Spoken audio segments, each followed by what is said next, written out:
Hello friends, आज के class में हम लोग देखने वाले हैं सीओडी के बारे में डिटेल में देखने वाले हैं। इसके पहले वाले लेक्चर में हम लोगों ने क्या देखा था? हम लोगों ने बीओडी को कंप्लीट कर लिया था। बीओडी में 5 डेव बीओडी को भी अच्छे से क्लियरली समझ लिया था।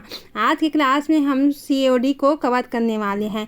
तो बीओडी क्या होता है? मापक होता है, ठीक है। किसका? ऑक्सीजन डिमांड का जो होता है वो मापक होता है। तो ये क्या होता है? बीओडी जो होता है वो क्या होता है? टेस्ट जो होता है, सैंपल जो होता है, उसके ऑर्गेनिक मैटर को मापने का कार्य करता है। कौन? बीओडी, ठीक है। तो बीओडी क्या हो रहा है? मापक हो रहा है टोटली। किंतु इसकी कमियां थी। अक्सर क्या होता था, जैसे कि कोई साइंटिस्ट पहले रिसर्च करता था तो उसमें कुछ न कुछ कमियां आ जाती थी, उसे दूसरे साइंटिस्ट कवर करता था। ठीक उसी प्रकार इसमें भी हुआ था कि बीओडी में जो कमियां आई थी उसको किसने कंप्लीट किया? सीओडी। सीओडी क्या होता है? हम लोग का केमिकल ऑक्सीजन डिमांड होता है। तो इसको अच्छे से डिटेल में देखने वाले हैं विथ एग्जाम्पल से, ठीक है। तो अब देखते हैं हम लोग सीओडी के बारे में। तो सीओडी को देखेंगे तो ये क्या होता है? बीओडी क्या होता है? हम लोग का टोटल ऑर्गेनिक मैटर को मापता है, लेकिन इसकी कुछ कमियां थी। किसकी? बीओडी की, ठीक है। इन्हीं कमियों को पूरा करने के लिए क्या आया हम लोग का? केमिकल ऑक्सीजन डिमांड आया। इट मीन्स सीओडी आ गया, ठीक है। किसकी कमी को दूर करने के लिए? बीओडी की कमी को दूर करने के लिए। सीओडी उन पदार्थों का मापन करता है जो पानी में ऑक्सीजन की अधिक खपत करते हैं, ठीक है। बीओडी तो सबको माप रहा था वहाँ पर, लेकिन यहाँ पर क्या स्पेसिफिक मापन कर रहा है? कौन? सीओडी। सीओडी किसको माप रहा है? ऑक्सीजन की अधिक खपत करते हैं, इसी को मापने का कार्य कौन कर रहा है? सीओडी कर रहा है। इसे स्ट्रीम से इंडस्ट्रियल वेस्ट स्टडीज़ और वाटर ट्रीटमेंट प्लांट्स के नियंत्रण के लिए उपयोग किया जाता है। सीओडी को किसके लिए यूज कर रहे हैं यहाँ पर हम लोग? इंडस्ट्रियल वेस्ट में। इंडस्ट्रियल वेस्ट क्या होता है? जो इंडस्ट्री में जो वेस्ट होता है, प्रोडक्ट को तो हम लोग अपने यूज में ले लेते हैं, लेकिन जो उसका बचा हुआ वेस्ट पदार्थ होता है उसकी क्या करते हैं? इंडस्ट्रियल जो वेस्ट होता है उसी की हम लोग स्टडी करते हैं। किसके? इंडस्ट्रियल वेस्ट जो होता है उसकी हम लोग स्टडी करते हैं और क्या कर रहा है? इसकी यूज जो होता है वो क्या हो रहा है? और वाटर ट्रीटमेंट प्लांट्स के कंट्रोल के लिए उपयोग किया जाता है। जैसे कि वाटर कोई पोल्यूशन हो गया, ठीक है। वाटर जनरली देखते हैं हम लोग तो हम लोग को शुद्ध वाटर ही प्राप्त नहीं होता है, ठीक है। कहीं पर ऐसा नहीं है कि हम लोग को प्योर शुद्ध वाटर प्राप्त हो, उसमें कुछ न कुछ कमी होती है। तो उसके ट्रीटमेंट प्लांट्स के कंट्रोल के लिए हम लोग किसका यूज करते हैं? सीओडी का यूज करते हैं, ठीक है। तो सीओडी का मापन सैंपल के केमिकल ऑक्सीडेशन पर डिपेंड करता है, ठीक है। सीओडी का मापन सैंपल के किसके ऊपर डिपेंड कर रहा है? केमिकल ऑक्सीडेशन पर। केमिकल ऑक्सीडेशन पर क्या कर रहा है? ये डिपेंड कर रहा है। जिसमें क्या होता है? पोटेशियम डाइक्रोमेट होता है, जिसका जनरल फार्मूला क्या होता है हम लोग का? K2Cr2O7 होता है। जैसे कि हम लोग का क्या होता है? स्ट्रांग ऑक्सीडाइजिंग एजेंट का उपयोग किया जाता है। क्या कर रहे हैं यहाँ पर? स्ट्रांग ऑक्सीडाइजिंग एजेंट का यूज कर रहे हैं, जो कि क्या होता है? हम लोग का ऑर्गेनिक सब्सटेंसेस को आसानी से ऑक्सीडाइज कर देता है। किसको? ऑर्गेनिक सब्सटेंस को। क्योंकि ये क्या कर रहा है? ऑर्गेनिक मैटर को मापने का कार्य कौन कर रहा है? बीओडी। बीओडी के कमी को दूर करने के लिए कौन आया? सीओडी। तो सीओडी क्या कर रहा है? जो ऑर्गेनिक सब्सटेंस को क्या कर रहा है? आसानी से ऑक्सीडाइज करने का कार्य कौन कर रहा है? सीओडी, ठीक है। आई होप इतना आप लोग को अच्छे से क्लियरली समझ में आ गया होगा। अब देखेंगे आगे क्या देखने वाले हैं। क्योंकि हम लोग बीओडी को 5 डेज के लिए रख के उसका क्या किया थे? टेस्ट किए थे, ठीक है।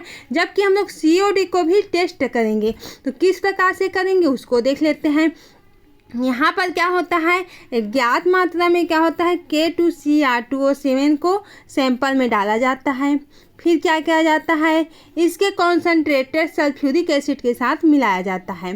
क्या किए हैं? सैंपल लिए हैं। ये हम लोग का कोई सैंपल होता है, ठीक है। इसमें इसको डालते हैं, K2Cr2O7 को यहाँ पर डाल देते हैं, ठीक है। और डालने के बाद क्या होता है? हम लोग का कॉन्सनट्रेशन यहाँ पर क्या डालते हैं? कॉन्सनट्रेशन सल्फ्यूरिक एसिड डालते हैं। क्या डालते हैं, सल्फ्यूरिक एसिड डालते हैं। ठीक है, तो इस प्रकार से हम लोग क्या करते हैं, इसका टेस्टिंग करते हैं। फिर इसके बाद क्या करते हैं, इसको उबालते हैं। इसको क्या करते हैं, इतना तो कर लिए प्रोसेस। उसके बाद हम लोग क्या किए, इसको उबाले अच्छे से। उसके बाद में जो बची हुई है, पहले तो हम लोग का नॉर्मल था, ठीक है, अब उबालते हैं तो हम लोग जानते हैं कि उबालने पर क्या होता है, हम लोग का जो क्या लेते हैं, सैंपल लेते हैं, उबालने पर क्या होता है, थोड़ा सा बच जाता है।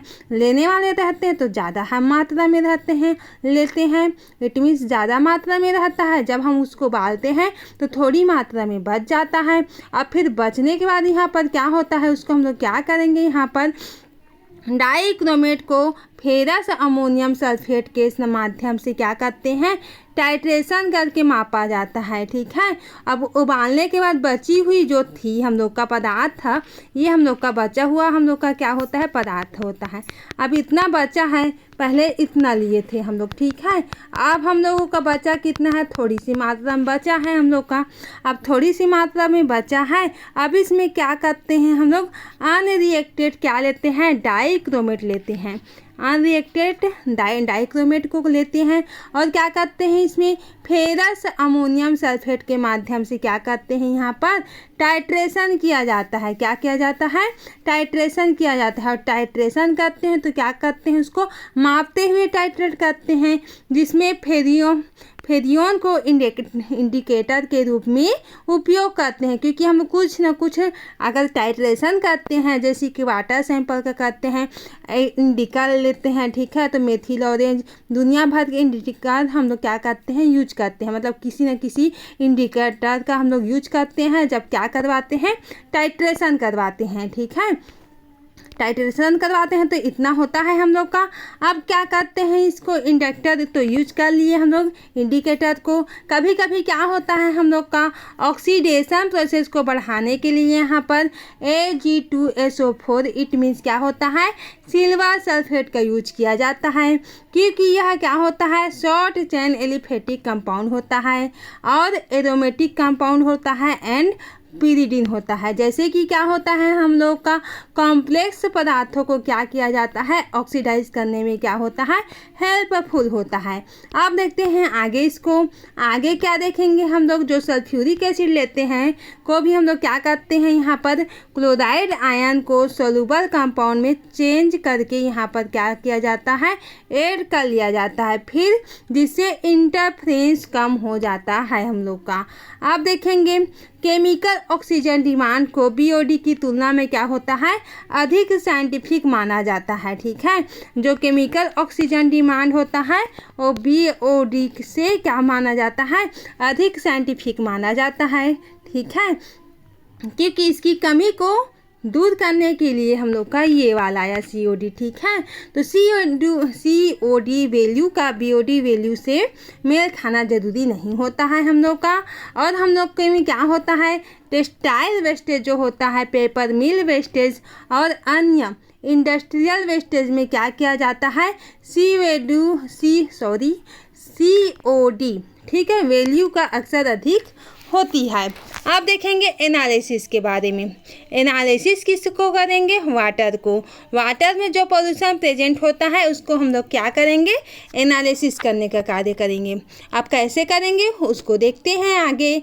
तो यहाँ पर वाटर के एनालिसिस में हम लोग का क्या होता है, सेल्यूलोज युक्त सेल्यूलोज प्रेजेंट होता है, पदार्थ में एक होता है, ठीक है, उसमें क्या होता है, सेल्यूलोज होता है। और BOD के मुकाबले क्या होता है, COD का जो लेवल होता है अधिक पाया गया है। क्योंकि इसमें क्या होता है, सेल्यूलोज BOD टेस्ट में आसानी से ब्रेक नहीं होता, जबकि यहाँ पर डिस्टिलर्जी और रिफिनर्जी वेस्टेज में COD वैल्यू के मुकाबले क्या होता है, BOD वैल्यू अधिक होती है। जब तक कि COD टेस्ट को क्या किया जाता है, विशेष प्रकार से संशोधित ना किया जा सके। तो इस प्रकार से हम लोग का क्या होता है, एनालिसिस ऑफ वाटर पोल्यूटेंट्स होता है। इट मीन्स हम लोग क्या करते हैं, यहाँ पर सेल्यूलोज युक्त BOD के मुकाबले क्या करते हैं, COD के लेवल को क्या करते हैं, अधिक करते हैं। आप देखते हैं यहाँ पर आगे क्या देखने वाले हैं, किसी जल स्रोत लेते हैं, सोर्स लेते हैं वाटर का कोई भी, वहाँ पर क्या होता है बीओडी धीरे धीरे कम होता है। ठीक है, क्या होता है बीओडी जो होता है धीरे धीरे कम होता है, जबकि क्या होता है सीओडी अधिक तेजी से कम होता है। इसमें मेन डिफरेंट हम लोग का यही होता है कि बीओडी जो होता है कोई भी सैंपल में बीओडी जो होता है धीरे धीरे कम होता है, जबकि सीओडी होता है अधिक तेज कम में क्या होता है कम होता है। ठीक है, तो बीओडी में हम लोग का क्या होता है टाइम की बचत होती है। ठीक है, यहाँ पर क्या होती है टाइम की, यहाँ पर सॉरी मैं अपोजिट बोल रही हूँ, बीओडी में क्या होता है धीरे धीरे होता है, इसलिए इसमें टाइम क्या होता है हाई लगती है हम लोग को, इसमें समय बहुत ज़्यादा लगती है। जबकि सीओडी का जब हम लोग सैंपल करवाते हैं यहाँ पर तो सीओडी में क्या होता है जिसका रिएक्शन जो होता है बहुत अधिक होता है, रिएक्शन जो होता है क्या होता है अधिक होता है, और अधिक जल्दी फास्ट होने के कारण हम लोग का टाइम जो होता है क्या होता है लो होता है, हम लोग को बहुत जल्दी रिजल्ट यहाँ पर प्राप्त हो जाता है। इसलिए बीओडी के कंपेयर में हम लोग का सीओडी होता है ज़्यादा सस्ता होता है और हम लोग का टाइम बचत करता है। अब देखेंगे हम लोग आगे क्या देखेंगे, सीओडी का उपयोग पानी में ऑक्सीडाइजेबल ऑर्गेनिक मैटर को मापने के लिए किया जाता है, और यहाँ पर सीओडी एक पुअर मेजर होता है क्योंकि यहाँ पर क्या होता है ऑर्गेनिक मैटर का सही मापन करने में क्या होता है असमर्थ होता है। साथ ही यह क्या होता है हम लोग का इनऑर्गेनिक मैटर जैसे कि नाइट्रेट सल्फेटेज आदि को भी क्या कर लेता है इसमें कंज्यूम कर सकता है, कौन सीओडी। और सीओडी क्या होता है हम लोग का पुअर मेजर होता है। ठीक है, अब सीओडी टेस्ट को क्या करते हैं हम लोग ट्रीटमेंट प्लांट की एफिशिएंसी मापने में क्या होता है, और पानी की डिस्चार्ज स्टैंडर्ड से क्या होता है तय करने वाले यूजफुल यहाँ पर किया जाता है। ठीक है, यहाँ पर क्या होता है यूज किया जाता है, उपयोग किया जाता है। अब देखेंगे हम लोग बीओडी टेस्ट को प्रभावित करने वाले कारक देखते हैं। ठीक है, ये हम लोग बीओडी चैप्टर को फर्स्ट टाइम में हम लोगों ने कंप्लीट कर लिया था। ये हम लोग का सीओडी जो कि सेकंड सीरीज है आप लोगों का। ठीक है, तो बीओडी का हम लोग क्या देख रहे हैं यहाँ पर प्रभावित करने वाले कारक देख रहे हैं, कौन कौन से कारक प्रभावित करता है यहाँ पर माइक्रो ऑर्गेनिज्म। ठीक है, क्या करता है माइक्रो ऑर्गेनिज्म यहाँ पर। ठीक है, तो माइक्रो ऑर्गेनिज्म क्या होता है हम लोग जानते हैं कि कई प्रकार के क्या होते हैं माइक्रो ऑर्गेनिज्म होते हैं, क्या होते हैं कई प्रकार के माइक्रो ऑर्गेनिज्म रहते हैं, जिससे हम लोग क्या करते हैं इसको हम लोग देख नहीं सकते, वो विभिन्न प्रजाति की होती है। तो ये क्या करता है हम लोग को बीओडी के टेस्ट को क्या करता है यहाँ पर अफेक्ट डालता है। सही बात है, अगर सभी माइक्रो ऑर्गेनिज्म सेम प्रजाति के होते तो हम लोग समझ जाते हैं कि कौन कितना ज़्यादा अफेक्ट कर रहा है कि नहीं कर रहा है, बल्कि यहाँ पर माइक्रो ऑर्गेनिज्म जो होता है विभिन्न प्रकार के जो स्पीसीज जो होता है वो होता है। इसलिए क्या होता है इन लोगों का जो टाइप होता है जो बीओडी के जो अफेक्ट होता है वो किस प्रकार से अफेक्ट करता है कौन कौन माइक्रो ऑर्गेनिज्म, ये हम लोग क्या करते हैं डिटरमाइन करना थोड़ा सा मुश्किल हो जाता है। ठीक है, अब देखते हैं तो ये क्या कर रहा है माइक्रो ऑर्गेनिज्म बीओडी को अफेक्ट कर रहा है टोटली। ठीक है, सेकंड क्या कर देखते हैं हम लोग पानी का पीएच वैल्यू। हम लोग जनरली जानते हैं कि पानी का पीएच वैल्यू कितना होता है 7 होता है, तो ये हम लोग तो जानते हैं कि 7 होता है जो कि शुद्ध वाटर होता है, लेकिन पीएच वैल्यू होता है या अधिक हो गया तो क्या होता है हम लोग का बेस हो जाता है, लो हो जाता है, क्या हो जाता है एसिड हो जाता है। तो इस प्रकार से जो हम लोग का वाटर जो होता है उसका टेस्ट भी चेंज हो जाता है और हम लोग का पोल्यूशन यहाँ पर प्रेजेंट होने की यहाँ पर पूरी संभावना आ जाती है। तो इस प्रकार से ये क्या कर रहा है बीओडी को भी यहाँ पर अफेक्ट कर रहा है। थर्ड हम लोग का क्या होता है टॉक्सिक मटेरियल्स की प्रेजेंस। यहाँ पर क्या होता है बीओडी की जब हम लोग टेस्टिंग करते हैं तो यहाँ पर क्या होता है वाटर में विभिन्न प्रकार के टॉक्सिक वहाँ पर प्रेजेंट होती है जिसे हम लोग जानते नहीं हैं। ठीक है, बीओडी करते हैं तो वाटर में जैसे कि फर्टिलाइज़र होता है, पेस्टिसाइड होता है, तो भिन्न प्रकार के क्या होते हैं यहाँ पर टॉक्सिसिटी यहाँ पर क्रिएट रहती है, जिससे हम लोग क्या करते हैं ये जो होता है क्या करता है बीओडी को क्या करता है अफेक्ट करता है। अब देखेंगे आगे क्या देखेंगे, नाइट्रिफिकेशन प्रोसेस। तो ये क्या कर रहा है, नाइट्रिफिकेशन प्रोसेस को भी प्रभावित कर रहा है। ये नाइट्रिफिकेशन प्रोसेस कहाँ पर होता है, हम लोग का मृदा में होता है, ठीक है, सोइल में होता है। तो ये जो होता है, जो प्रोसेस होता है, वो क्या कर रहा है, BOD को क्या कर रहा है, अफेक्ट डालता है। 5 क्या होता है हम लोग का, मिनरल मैटर की कमी। तो यहाँ पर जो मेन होता है हम लोग का यूजफुल मैटर होता है, वहाँ पर कमी हो जाता है BOD में। तो इस प्रकार से ये भी हम लोग का अफेक्ट करता है। और क्या होता है, COD टेस्ट इन कारकों से ज़्यादा प्रभावित नहीं होता है। तो इस प्रकार से हम लोग BOD के अफेक्ट को अच्छे से डिटेल में देख लिए। अब इसके हम लोग रिएक्शन को देखने वाले हैं, जो कि क्या होता है, मोस्ट टाइम भी होता है हम लोग के लिए। तो इसमें रिएक्शन आता है COD का, उसको हम लोग अच्छे से देख लेते हैं। रिएक्शन के पहले जो इंग्लिश मीडियम वाले स्टूडेंट हैं, वो लोग इसे आप लोग अपना नोट्स अच्छे से बना सकते हैं। एक्सप्लेन तो हम लोग कर ही रहे हैं हिंदी में, ठीक है, और उसमें भी नोट्स है, जिसको लिखना है उसे आप लोग अच्छे से लिख सकते हैं, ताकि आप लोगों को इजीली समझ में आ सके। तो ये हम लोग का इंग्लिश नोट्स है, जो कि आप लोग देख सकते हैं, जो कि बुक से लिया गया है, एनालिटिकल केमिस्ट्री से। तो आप लोग अच्छे से इसे समझ के क्या बना लें, अच्छे से नोट्स बना लें। जैसे कि हम लोग अभी देखे थे, क्या देखे हैं अभी हम लोग, BOD को क्या क्या जो फैक्टर होता है, अफेक्ट करता है, उसको देखे हैं। तो टाइप 5 माइक्रो ऑर्गेनिज्म देख ही लिए। pH value of water. Third क्या था, presence of toxic materials. D क्या था हम लोग का, नाइट्रिफिकेशन प्रोसेस। और हम लोग का जो है E क्या था, रेड्यूस्ड मिनरल मैटर देख लिए। इसको अच्छे से हम लोगों ने समझ लिया अभी, ठीक है। अब देखने वाले हम लोग मोस्ट रिएक्शन, जिसको हम लोग कैलकुलेशन करेंगे COD को, और कैसे करते हैं उसको भी देख लेते हैं, क्योंकि सबको एग्जाम में लिखना हमारे लिए IMP हो जाता है। छोटे से नोट्स नहीं बनाना है हम लोग को, अच्छे से नोट्स बनाना है। तो यहाँ पर क्या होता है हम लोग का, the complex reaction of precipitation. तो यहाँ पर क्या होता है हम लोग का, H3PO4 प्लस क्या होता है, 12NH4 2MOO4 होता है। तो इस प्रकार से, और किसके साथ ही हम लोग रिएक्शन करवाते हैं, नाइट्रिक एसिड, जो कि क्या होता है हम लोग का 221HNO3 यहाँ पर प्रेजेंट होता है। जब आपस में रिएक्शन करता है ये तीनों, तो क्या होता है हम लोग का फर्स्ट क्या बन जाता है, मीथेन बन जाता है 3, और PO4 बन जाता है, 12MOO3 बन जाता है, प्लस 21NH4 और NO3 यहाँ पर से बन जाता है, और 12 हम लोग का वाटर का मॉलिक्यूल यहाँ से मिल जाता है। तो इस प्रकार से हम लोग रिएक्शन करवाते हैं, ठीक है। अब देखते हैं आगे, हम लोग आगे क्या देखते हैं, in the complex reaction is molecule of P2O5 is equivalent to 46 molecules of NaOH। The